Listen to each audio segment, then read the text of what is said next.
CM Jagananna పైన నిన్న జరిగిన దాడి అతి దుర్మార్గమైన చర్య. ఎందుకంటే జగనన్నకు ప్రజలలో ఉన్న ఆదరణ చూసి ఓర్వలేక ఆయనకి ప్రజలందరూ వన్ సైడ్ గా నిలబడ్డారు మద్దతుగా అని చెప్పి రేపు జరగబోయే ఎలక్షన్లలో జగనన్న స్వీప్ చేస్తాడు 175కి 175 అనేది జనాల్లోనే డిసైడ్ అయ్యింది కాబట్టి దాన్ని తట్టుకోలేక ఓర్వలేక కుళ్ళుతో రాజకీయాన్ని రాజకీయంగా అంటే హుందాగా చేయలేని చంద్రబాబు నాయుడు ఇలాంటి హత్య రాజకీయాలకు పాల్పడడం సిగ్గుచేటు.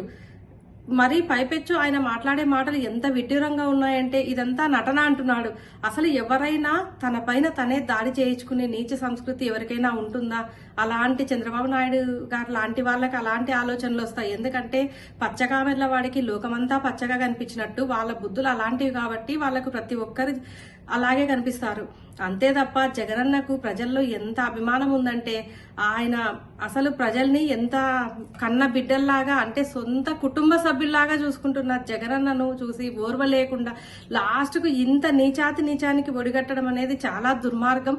ప్రజలందరూ గమనిస్తున్నారు. నిన్నటి జరిగిన ఘటనతోనే అందరికీ అర్థమైపోయింది జగనన్నకు ప్రజల్లో ఎంత అభిమానం ఉంది. ఆయన 175కు 175 సీట్లు గెలవబోతున్నారని ముందే తెలుసు. కానీ నిన్నటితో అందరికీ ద్రోపడింది. అది ఆ విషయం ఇంకా తెలుసుకున్న చంద్రబాబు నాయుడు ఏమీ చేయలేక ఆయన నటించడం స్టార్ట్ చేశాడు. చంద్రబాబు నాయుడే ఒక పెద్ద నటుడు.